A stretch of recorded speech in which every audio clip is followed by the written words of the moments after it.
acompañes en tu Biblia. Vamos a abrir en la carta o epístola a los Hebreos, capítulo 10, y vamos a leer el versículo 24 y 25.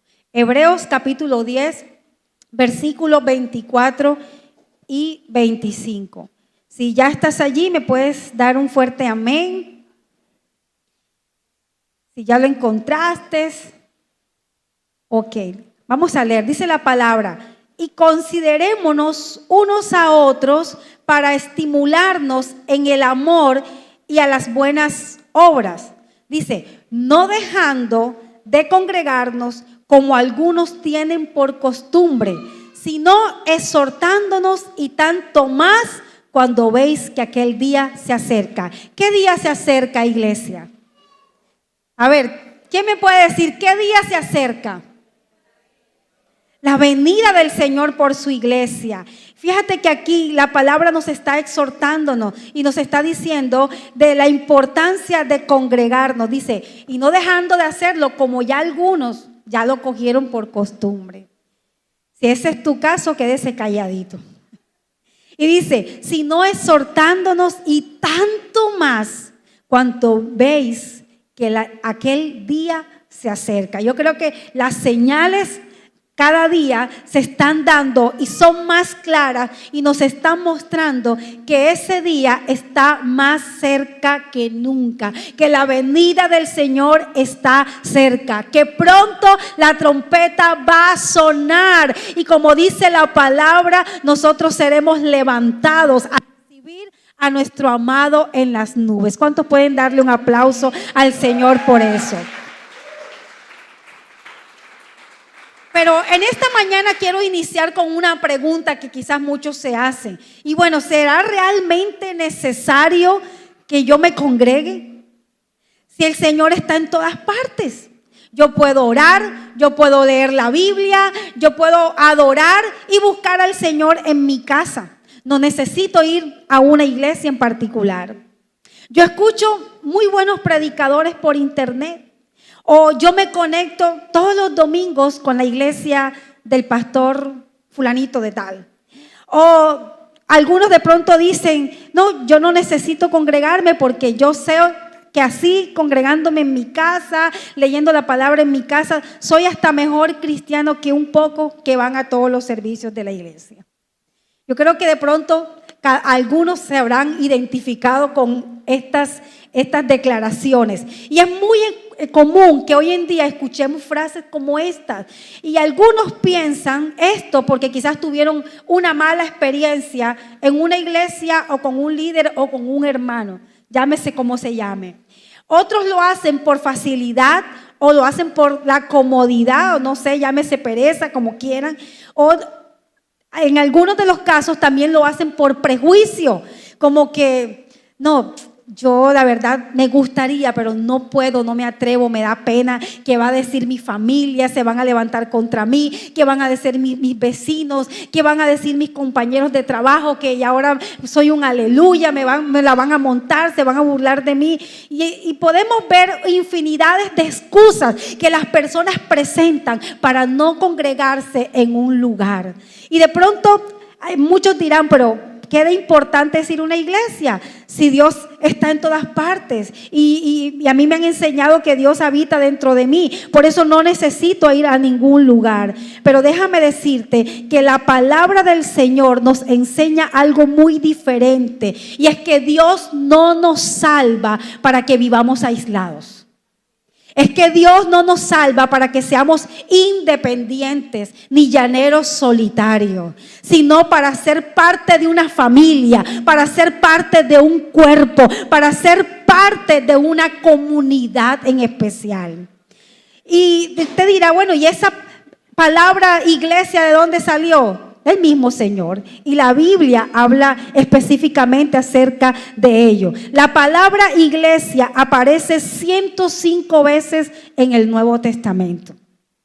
Y la palabra iglesia, ¿de dónde viene? La palabra iglesia viene del griego eklesia, que significa los llamados fuera.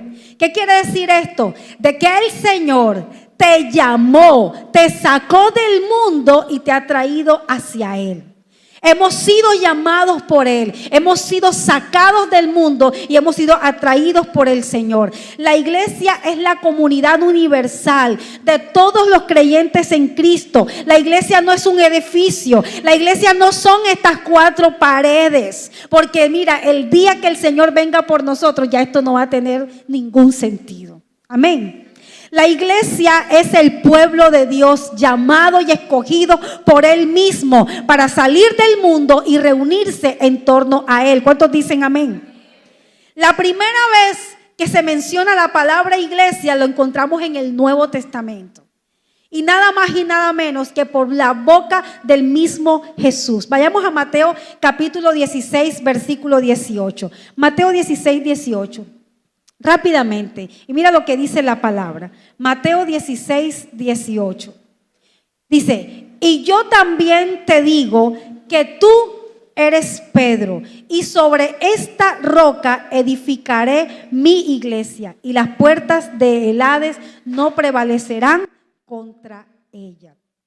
Jesús aquí está anunciando su intención de construir algo nuevo, algo vivo, algo poderoso. Y sobre esa confesión de fe que Pedro hizo, donde dice, tú eres el Cristo, tú eres el Hijo del Dios viviente, es sobre esa revelación en donde el Señor construiría su iglesia. Esa verdad es Cristo, Él es la roca. Y yo te voy a decir algo, quizás la tradición ha enseñado de que aquí Jesús está diciendo de que el Pedro sería el fundamento de la iglesia, y no, eso no es lo que quiere decir la palabra, porque de hecho Pedro, el nombre Pedro significa como una paja que puede llevarla al viento. Eso es lo que significa el nombre Pedro, porque su carácter era el de alguien voluble, era de alguien que no tenía un fundamento, era alguien que cualquier viento podría llevar aquí y allá, que hoy estaba de un estado de ánimo y mañana de otro.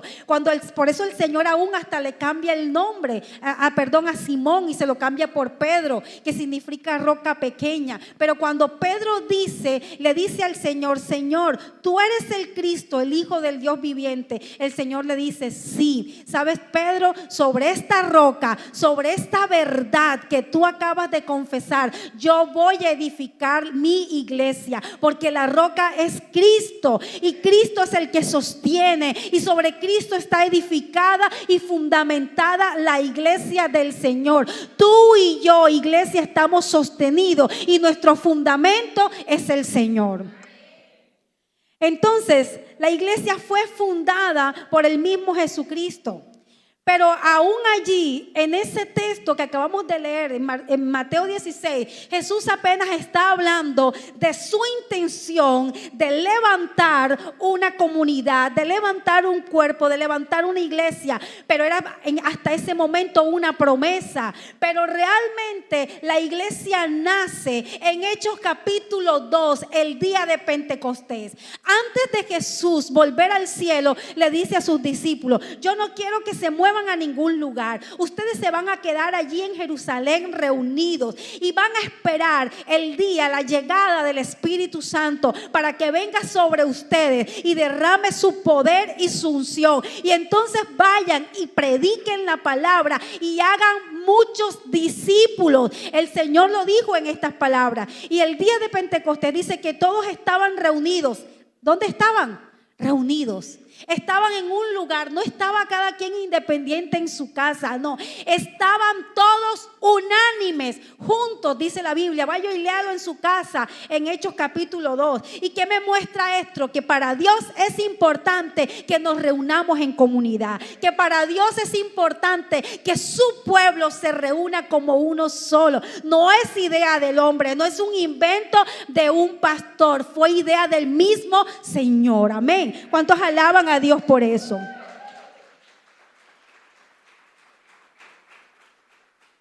Cuando el Espíritu Santo vino, dice la palabra que Él descendió sobre todos los que estaban allí y los invistió y los llenó de su poder, y a partir de ese momento se unieron en un solo cuerpo. A partir de ese momento, todos aquellos que ponen su fe en Cristo son introducidos por el Señor en el cuerpo de Cristo.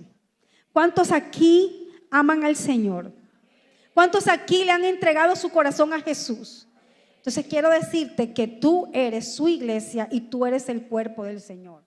La iglesia es gente salva de todas las razas, de todas las culturas, de todas las naciones, de todo tipo de lengua, que han sido añadidas por el mismo Jesucristo en un organismo vivo que crece y se desarrolla, llamada iglesia. Diga conmigo, iglesia. Entonces, es el deseo del Señor que nos mantengamos conectados con su cuerpo. ¿Cuántos dicen amén? Ese es el deseo, esa es la intención del Señor. En cambio, ¿qué es lo que quiere el diablo? El diablo lo que quiere y siempre va a tratar de dividirnos. Ojo a esto, el único que divide es el diablo. Ese es el propósito de él. Una de las cosas que él desea es que tú te apartes. ¿Sabes por qué? Porque le resulta más fácil desanimar, desviar a una persona que está sola. Al diablo le queda más fácil dañar la vida de una persona que está sola. Imagínate por un momento un rebaño de ovejas o quizás una manada de ciertos tipos de animales. Los que algún momento hemos visto esos videos que nos muestran en Discovery, cuando vemos que va quizás la manada de ovejas o de elefantes o de cualquier tipo de animales, ellos están todos junticos. ¿Y qué está haciendo el león o el tigre? Está alrededor, ¿qué? Mirando, está acechando. ¿Pero qué está esperando? Aquella que se separa del grupo. ¿A quién está esperando? Aquella que se queda sola, aquella débil que se va alejando del grupo. ¿Y a quién crees tú que va a atacar? A la que está sola. Entonces te digo una cosa, cuando tú te alejas del rebaño del Señor, que somos nosotros, cuando tú te alejas del cuerpo de Cristo, tú eres una presa frágil del enemigo para ser atacado. Tú eres una presa fácil de las tinieblas. ¿Cuántos dicen amén? Entonces te digo en esta mañana que el único que desea que tú te apartes de la iglesia es el diablo. Nunca el Señor le va a decir a alguien que deje de congregarse. Jamás el Señor le va a decir a alguien que se aleje de su iglesia, porque el Señor no puede alejarte de donde Él mismo te ha introducido. El Señor no te va a separar del lugar donde Él mismo te ha conectado. Y cuando tú llegaste a este lugar, no fuiste tú, no fue la persona que te invitó, no fue aquel familiar o aquel amigo que se puso cansón contigo y hasta que tú dijiste, bueno, ya voy a ir porque ya me tiene cansado. No, fue el mismo Señor quien te trajo, fue el mismo Señor quien te conectó con el lugar en donde estás. Por eso no permitas que el enemigo te separe, te aparte de donde Dios te estableció.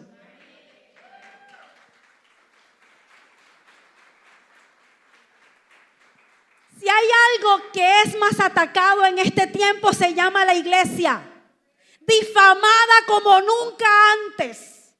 Hablan mal, terrible de la iglesia. Y cuando terminamos este mensaje, solo espero que tú cambies la forma en la que tú te refieres a la iglesia del Señor.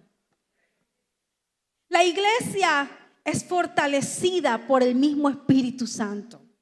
Él la cuida, Él la vigila. ¿Y sabes a quién pone para administrarla y para cuidarla? Él establece un hermoso equipo de dones.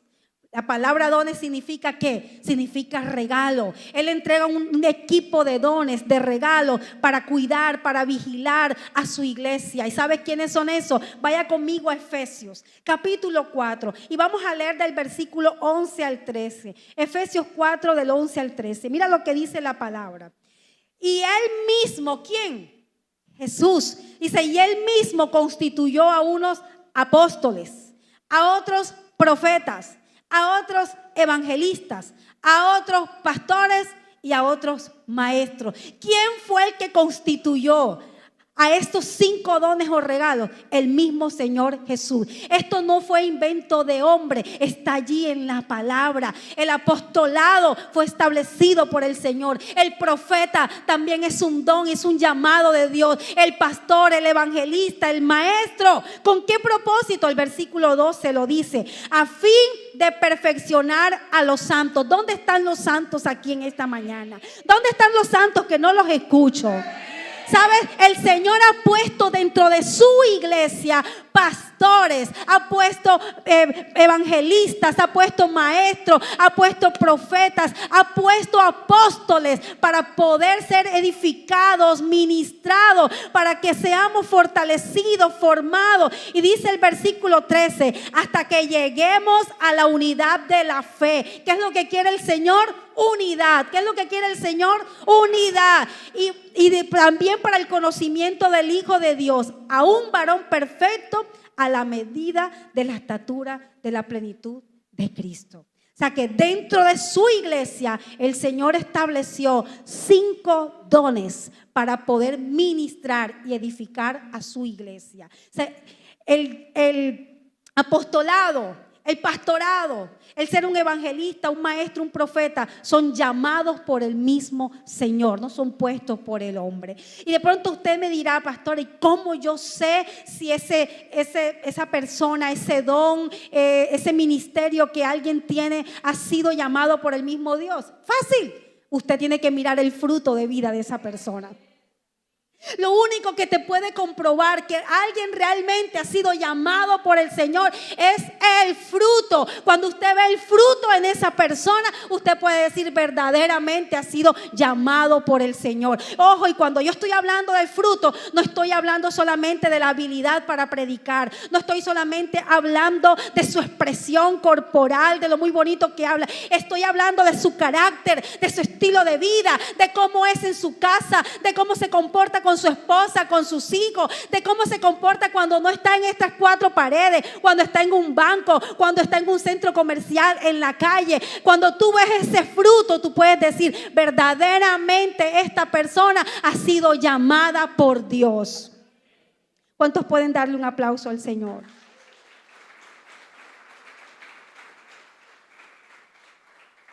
Quiero que vaya conmigo a Hechos capítulo 2, versículo 42. Hechos 2, 42.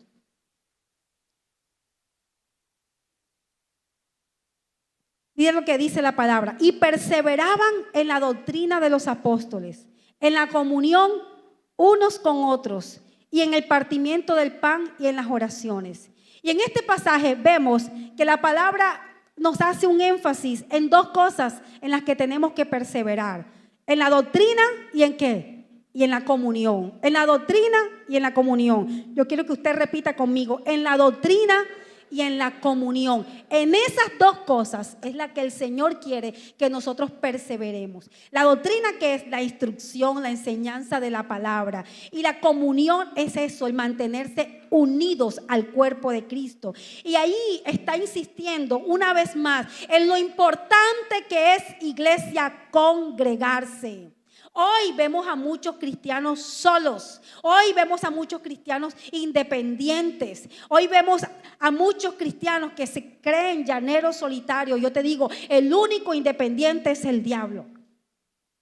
La iglesia está unida a Cristo. La iglesia está unida a Cristo. El congregarse es algo que no se puede reemplazar por nada.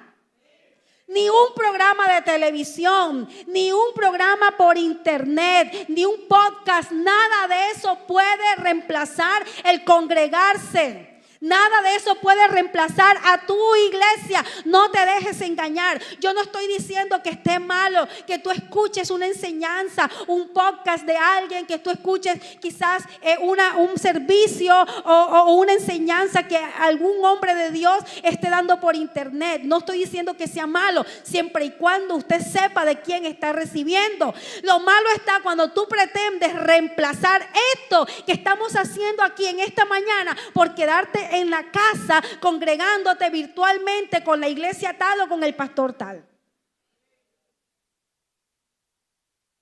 No hay ovejas online. Eso no existe. Te lo voy a repetir. No existen las ovejas online.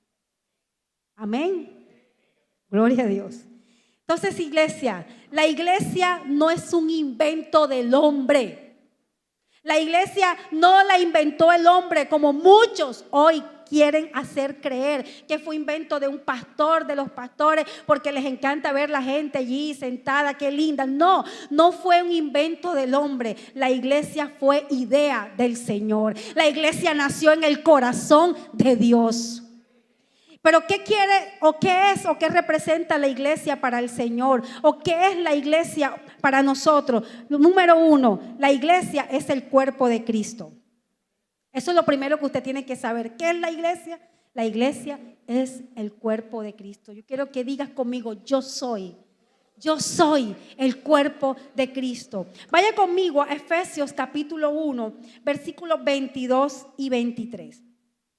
Efesios 1, 22 y 23. Dice, y sometió todas las cosas bajo sus pies. O sea, que el Señor sometió todas las cosas bajo los pies de Cristo. Dice, y lo dio por cabeza sobre todas las cosas a la iglesia, la cual es su cuerpo, la plenitud de aquel que todo lo llena en todo. O sea, que Cristo es que la cabeza. ¿Y nosotros qué venimos siendo, iglesia? Somos el cuerpo de Cristo. Y si la Biblia dice de que el Señor colocó todas las cosas bajo los pies, sometió todas las cosas bajo los pies de Cristo, ¿qué quiere decir? Que también sobre nosotros, que somos el cuerpo de Cristo, están bajo los pies todas aquellas cosas que el Señor ha sometido. Amén. Y 1 Corintios capítulo 12, versículo 27. 1 Corintios 12, 27 dice, vosotros pues sois el cuerpo de Cristo y miembros cada uno en particular. Yo quiero que levantes tu mano y digas conmigo, yo soy el cuerpo de Cristo y soy miembro de su cuerpo. Denle un aplauso al Señor. Cristo es la cabeza. Nosotros somos su cuerpo. Y así como la cabeza es la que dirige y controla el cuerpo, así el Señor es el que dirige su iglesia. La iglesia es el medio a través del cual Cristo actúa en este mundo. Si Él es la cabeza, nosotros somos su cuerpo, Cristo actúa, se mueve, opera en esta tierra a través de nosotros. Tú y yo somos sus manos. Amén. Somos sus manos para ir a servir a otros. Somos sus manos para imponer las manos sobre los enfermos. Somos sus manos para echar fuera a los demonios. Somos sus manos para servir a los demás. Pero también somos sus pies para ir a donde el Señor nos manda. Pero también somos su voz para clamar y proclamar y llevar el mensaje de salvación, para llevar una palabra de fe y de esperanza a aquel que lo necesita. Tú eres la voz del Señor en esta tierra, iglesia, para que abras tu boca, hables, prediques, lleves, ministres una palabra de fe, para que le lleves el mensaje de salvación a todo aquel que lo necesita. Tú eres la voz del Señor en esta tierra. Habla, amada iglesia. Aleluya. En la iglesia nadie puede decir que no necesita del otro. Tú no puedes decir que yo no necesito a nadie. Yo lo único que necesito es el Señor. Iglesia, tú eres el cuerpo de Cristo. Un brazo no le puede decir al otro, yo no te necesito. Una pierna no le puede decir a la otra, no te necesito. No puedes. ¿Por qué? Porque todos hacemos parte de un conjunto y cada uno se sirve del otro. Y cada parte, cada miembro de nuestro cuerpo es tan necesaria y tan importante. Por eso nadie puede decir, yo no necesito del hermano tal, yo no necesito de nadie, yo puedo solo. No puedes, porque ninguna parte del cuerpo puede funcionar sola, apartada, separada de él. Una pierna que se amputa, ¿qué le sucede? Se pudre, se muere, deja de ser útil. Aquel que se aparta de Cristo deja de ser útil y está condenado a morir. Denle un aplauso al Señor si esto está haciendo algo en esta mañana. Iglesia, también lo puedo comparar con esto. Cuando usted ve en una nafe o un asador los carbones, están todos prendidos, encendidos, pero usted toma un carbón y lo aparta del resto. ¿Qué le sucede a ese carbón? Por un tiempo puede que se mantenga caliente, pero poco a poco se va a ir, ¿qué? Apagando. No sucede de un momento a otro. Usted saca el carbón y un buen tiempo va a durar allí encendido, caliente. Así pasa con muchos que dejan de congregarse y de pronto ven que no pasa nada y todavía yo oro y todavía llevo la palabra, pero poco a poco se va extinguiendo, poco a poco se va apagando, porque necesitamos del calor de los unos por los otros para mantener la llama encendida. ¿Cuántos alaban al Señor? Un cristiano se mantiene caliente cuando está unido a su iglesia. Cuando te apartas y te alejas, te enfrías. Número 2, ¿qué representa la iglesia para el Señor? La iglesia es la novia de Cristo. Yo quiero que vaya conmigo a Efesios capítulo 5, versículo 25 al 27. Efesios 5, 25 al 27. Dice: maridos, amad a vuestras mujeres, así como Cristo amó a la iglesia y se entregó a sí mismo por ella. ¿Para qué? Para santificarla, habiéndola purificado en el lavamiento del agua por la palabra. Y sigue: a fin de presentársela a sí mismo a una iglesia gloriosa que no tuviese mancha, ni arruga, ni cosa semejante, sino que fuese santa y sin mancha. Entonces, aquí la palabra está comparando a la iglesia como esa novia. La novia toma un tiempo para prepararse para el día de su boda. Hay algunas que van al spa, se hacen exfoliación, se hacen masaje, el baño de luna, no sé qué cuestión, se ponen hermosas y cogen su vestido y quieren que su vestido esté impecable. ¿Usted ha visto alguna vez alguna novia con el vestido arrugado, chorreado? No, ese vestido está impecable. Si es blanco, es un blanco hermoso, sin ningún tipo de mancha. Así de igual forma, tú y yo somos esa novia del Señor. Y así quiere el Señor encontrarnos el día que Él venga a recoger su novia. Dentro de la tradición del pueblo judío, ¿qué sucedía?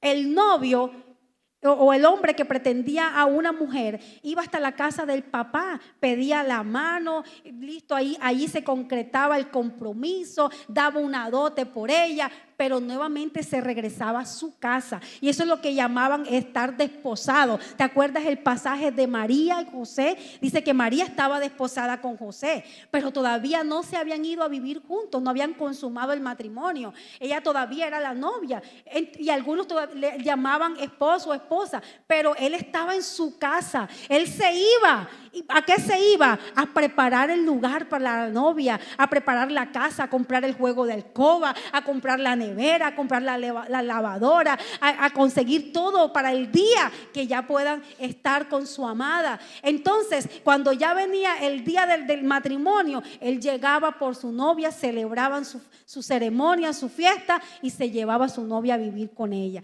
Es lo que pasa con el Señor. ¿Qué pasó? Dice la palabra que Cristo en la cruz, ¿sabes lo que hizo?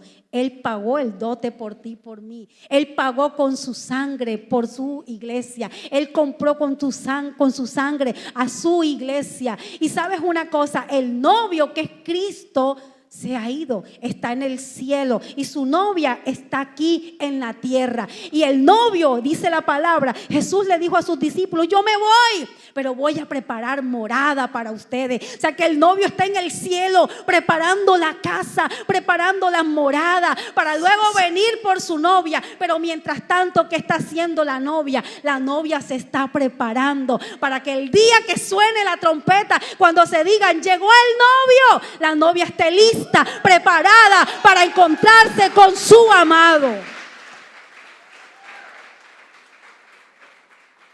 Pero mientras ese día llega, tú y yo nos estamos preparando. ¿Cuántos se están preparando? Aleluya. Y cuando el novio recibe a su novia, se celebrarán las famosas, las hermosas bodas del Cordero. Aleluya. Mira lo que dice Juan capítulo 14, versículo 2 y 3. Juan 14, 2 y 3. Dice, en la casa de mi Padre muchas moradas hay.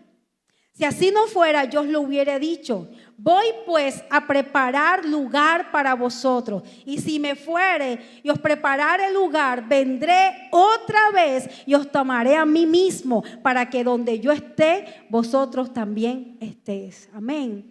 Apocalipsis capítulo 19, vaya conmigo, Apocalipsis capítulo 19, y leemos del versículo 7 al 9.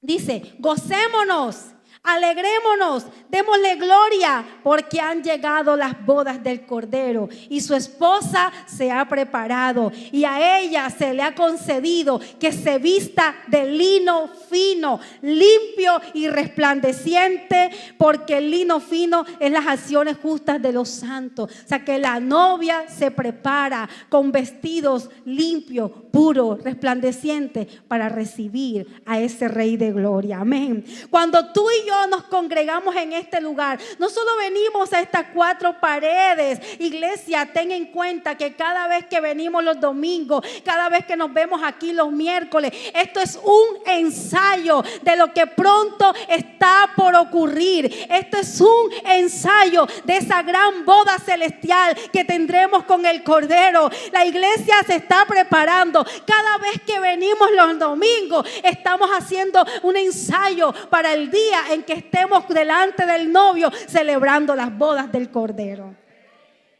Aleluya.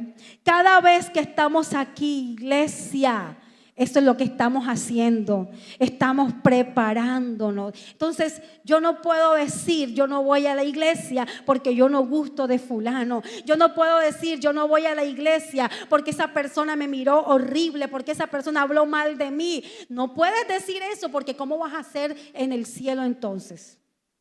Alguno de los dos se va a tener que quedar. Y quizás tú estás diciendo, este es el hermano. Ojo, cuidado, y no eres tú. Es una broma. Pero es para que tú pienses, iglesia. Tú no puedes decir, yo no quiero ir a ese lugar porque no me agrada a esa persona. No. ¿Sabes? No hay iglesia perfecta. No hay lugar perfecto. Todos tenemos algo. Hay algo de alguien que quizás a ti no te agrada. Y de pronto hay personas que dicen que hay mucha hipocresía, hay mucha... No, en la iglesia hay de todos. Todos estamos siendo cambiados y transformados por el Señor. Amén. Entonces, cada vez que nos reunimos en este lugar, estamos ensayando, estamos preparándonos para celebrar estas bodas, esta fiesta. Amén. ¿Cuántos saben que pronto tendremos fiesta? Que pronto tendremos banquete con el Señor. Cada vez que yo veo el noticiero, cada vez que yo abro el internet, las redes sociales y veo que pasó un terrible terremoto en tal parte, que pasó un huracán que devastó tal lugar, que cada vez suceden cosas terribles, muertes y todo, puedo decir, Señor, las señales cada vez están dándose más seguidas. Pronto viene el novio por su iglesia. Yo lo que tengo que preocuparme es por prepararme para presentarme delante de mi amado. Amén. La iglesia no es un invento del hombre, no fue creada por el hombre, fue idea de Dios. Iglesia, y Jesús ama a su iglesia. Él murió por ella y como dio su vida por ella, la cuida. Por eso leíamos en la palabra, así como el esposo cuida, ama a su esposa, así también el Señor cuida, protege, ama, defiende a su iglesia, la ama con ternura. Por eso tú y yo no podemos despreciar lo que Cristo tanto ama. Tú no puedes decir que amas al Señor, pero desprecias a su novia. Tú no puedes decir que anhelas que venga Cristo, pero no quieres irte con su novia. Tú no puedes decir que tú amas y anhelas la venida del Señor, pero mientras tanto estás hablando, murmurando, injuriando, tratando mal a su novia. Y lo peor del caso, que si tú estás hablando mal de alguien, estás hablando mal de ti mismo. Si tú hablas mal de un hermano de la iglesia, estás atentando contra tu propio cuerpo. Porque la palabra lo dice, que somos un cuerpo y que estamos unidos los unos por los otros. Yo no sé qué parte del cuerpo seas tú, si eres el brazo o eres el dedo gordo o el meñique, lo que sea, pero estás unido con el resto del cuerpo. Amén. ¿Cuántos alaban al Señor por eso?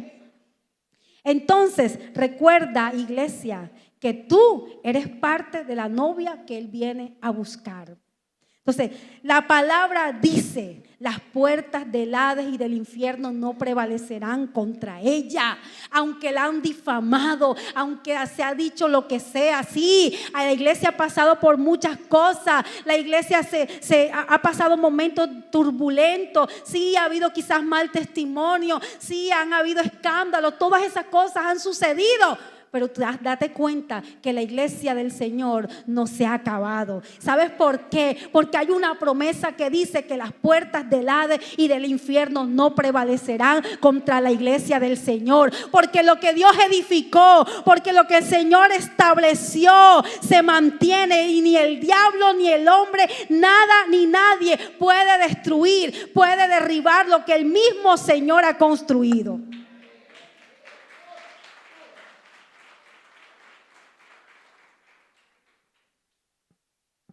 Antes me preocupaba cada vez que salía un escándalo en internet. Yo le decía a mi esposo, ay no, mira lo que pasó en tal parte, mira lo que están hablando de tal pastor, mira lo que están diciendo de tal iglesia. Dios mío, ¿qué va a pasar? Pero luego comenzaba a mirar esas iglesias cada vez llenas y llenas. Y yo decía, Señor, qué tremendo, que aunque porque el mismo diablo ha tratado de destruir, de debilitar, de difamar a la iglesia del Señor, cada día son miles los que llegan a los pies de Cristo. Cada domingo son miles los que se congregan en una iglesia en cualquier parte del mundo, porque hay una promesa establecida sobre la iglesia del Señor, y ni el hombre, ni el diablo, ni el mismo infierno puede destruir lo que el Señor formó. Amén. Y número 3, la iglesia es la familia de Dios. ¿Dónde está la familia de Dios aquí? La iglesia es la familia de Dios, por eso nosotros hacemos tanto énfasis de que tú y yo somos una familia en este lugar. Mira lo que dice Efesios capítulo 2. Vamos a leer del versículo 19 al 22. Efesios 2 del 19 al 22. Dice, así que ya no sois extranjeros ni advenedizos, sino conciudadanos de los santos. ¿Dónde están los santos aquí en esta mañana? Y miembros de la familia de Dios. ¿Dónde está la hermosa familia del Señor? Dice, en quien, si va a aplaudir, apláudale con ganas.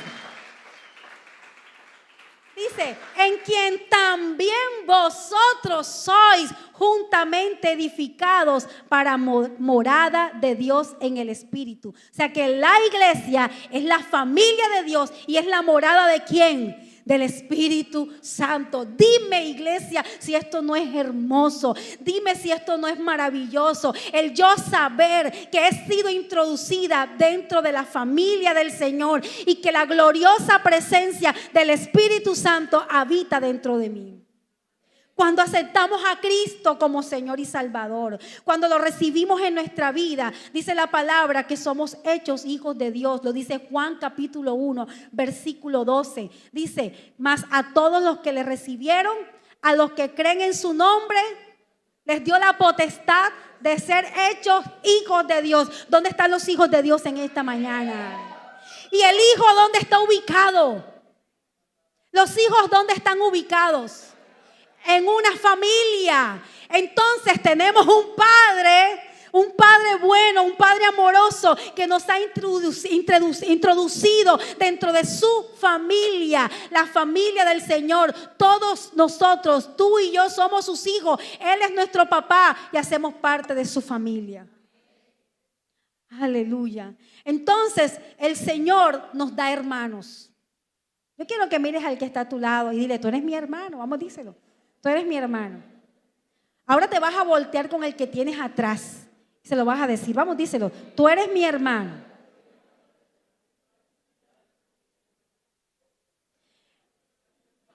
El Señor nos da hermanos. ¿Qué pasó aquí?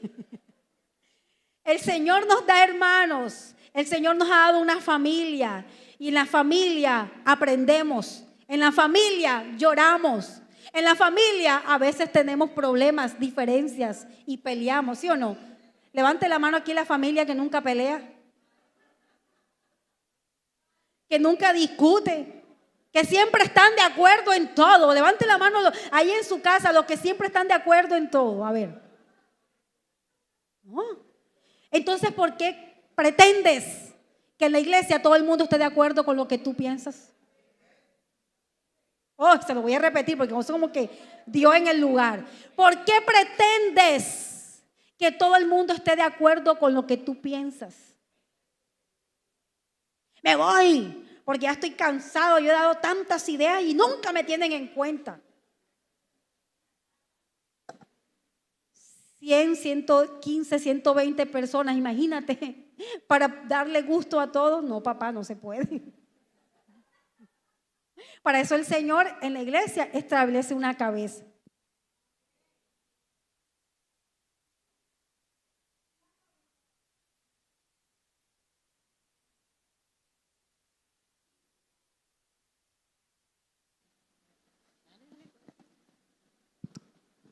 Hola, Y sí. la cabeza es la que dice, esa pared es verde.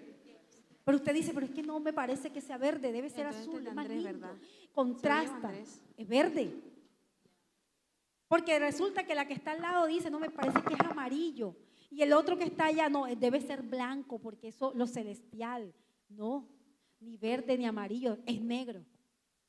Pero ¿qué quiero ir con esto, iglesia? Somos una familia y va a haber diferencias. Quizás no vas a estar de acuerdo con todo lo que tú ves aquí, pero aún así amas este lugar. Pero aún así amas esta familia en la que el Señor te ha colocado. Pero aún así que el domingo llegaste y la hermana tal pasó por el lado tuyo y no te dio los buenos días, esos no son motivos para usted decir que no va a volver más. Si no me vio, de pronto estaba distraído, preocupado, lo que sea. Pero el próximo domingo tampoco me saludó. Salúdalo tú. Y no me habló de malas. Si no te habla y te deja con el saludo en la boca, de malas, yo no me voy a ir de la iglesia por eso. Por eso, ese es problema de ella con el Señor. Ya. Y asunto arreglado. Amén. ¿Cuántos pueden darle un aplauso al Señor? En la familia aprendemos juntos, lloramos juntos, celebramos juntos y crecemos juntos. Amén. Nunca se habla mal de su familia en la calle. Usted no puede llegar al trabajo hablando mal de los hermanos de la iglesia.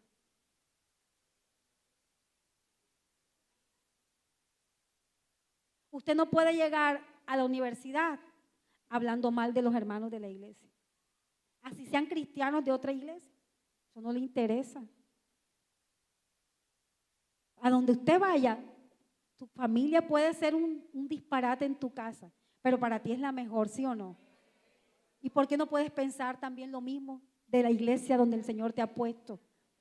Puede haber problemas, lo que sea, pero para mí es la más linda, la más hermosa.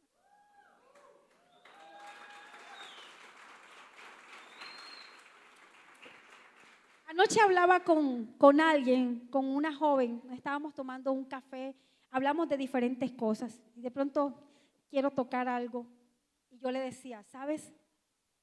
Mi esposo y yo muchas veces nos rascamos la cabeza, nos molestamos por la terquedad de los líderes, porque uno les decía, les enseñaba una cosa hacia otra, pero cuando pasamos todos estos meses de este proceso, que él no podía venir, yo tenía que estar al pendiente de él, que la iglesia siguió marchando y que los líderes servían al Señor con amor, con excelencia y estaban aquí, predicaban la palabra y veíamos la iglesia llena y la gente viniendo y todo el mundo trabajando en unidad.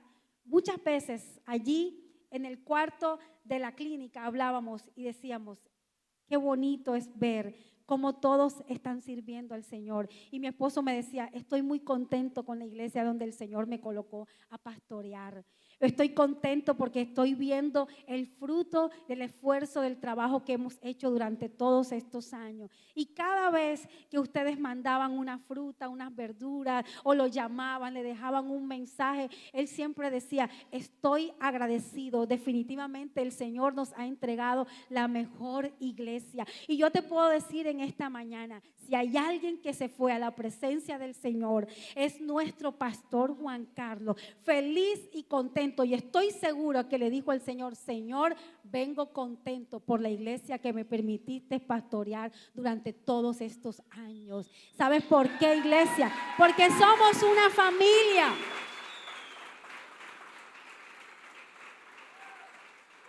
Y yo le decía a esa joven, puedes estar tranquila porque Él se fue agradecido contigo, con tu familia y con todas las familias de Rebosa. Porque Él supo que hasta el último momento contaban con todos ustedes. Porque eso somos y entendimos durante todos estos años que somos el cuerpo de Cristo, que somos la iglesia del Señor. Amén. ¿Quieres que te dé algunas razones rápidamente por las que debes congregarte? Primero, porque es la voluntad de Dios. Dile al que está a tu lado, es la voluntad de Dios que yo me congregue. Hebreos lo dice, el versículo 10:25 dice, no dejen de congregarse, como algunos lo tienen, ¿por qué? Por costumbre. Número 2, porque es importante que nos congreguemos para ser instruidos en la palabra. Romanos 10:17 dice, la fe viene por el oír y el oír por la palabra de Dios. La enseñanza en comunidad fortalece tu fe. Amén. Número 3, porque debo congregarme para alabar al Señor en unidad. Mira lo que dice Salmo 133:1. Dice, mirad cuán bueno, cuán delicioso es habitar los hermanos que juntos, que en armonía. Y dice, porque allí envía Jehová bendición y vida eterna. ¿Te das cuenta que hay algo sobrenatural y especial que se derrama de parte de Dios cuando tú y yo nos reunimos juntos en armonía a alabar y adorar al Señor? ¿Por qué es importante congregarme? Número 4, para animarnos los unos a los otros. Gálatas 6:2 dice, sobrellevar los unos las cargas de los otros. Eso es importante, que nos congreguemos, que llevemos las cargas, que si el hermano está triste, yo pueda darle una palabra de consuelo, pueda abrazarle, pueda tenderle la mano, pueda orar por él y por su necesidad. Y número 5, porque Jesús y los primeros discípulos lo hacían. Y yo creo que nuestro mejor ejemplo y nuestro modelo a seguir es Jesús. Lucas capítulo 4, versículo 16, mira lo que dice. Vino a Nazaret, donde se había criado, y en el día de reposo entró a la sinagoga conforme a la costumbre. O sea que el Señor, donde iba, buscaba una sinagoga para congregarse, para escuchar la palabra. Y hago una pregunta, si Jesús se congregaba, entonces ¿por qué no lo vamos a hacer nosotros? Buena pregunta, ¿verdad? Nada puede sustituir el congregarse en tu iglesia. Ni la televisión, ni el internet, absolutamente nada puede reemplazar lo poderoso que se desata cuando nos reunimos en el nombre del Señor. Amén. Mateo 18:20 dice, porque donde están dos, no dice uno. ¿Qué dice Mateo 18:20? Búscalo en tu Biblia. Porque donde están dos o tres congregados en su nombre, ahí está Él en medio de ellos. ¿Cuántos pueden darle un fuerte aplauso al Señor en esta mañana? Colócate en pie, iglesia.